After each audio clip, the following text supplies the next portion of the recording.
akala natin, dahil nandito tayo sa mga nadadanas nating struggle, trials, feeling mo, iniwan ka ng Panginoon na wala kang kasamang humarap sa lahat ng mga suliranin mo, lahat ng problema mo ngayon. Pero I tell you, God is working ahead of you. Meron siyang prepare na place para sa'yo. May prepare siyang future para sa'yo.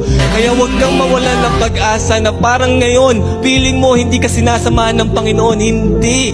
Andun siya sa future mo na kung saan dadalhin ka niya. Never God will leave you. Kahit in the face of your consequences, He will not be absent. He is working ahead of you. Kaya ngayon, huwag mong sukuan kung ano man ang nararanasan mo ngayon. Pinuno ka ng baha, pinuno ka ng problema. Don't worry. God is already ahead of you.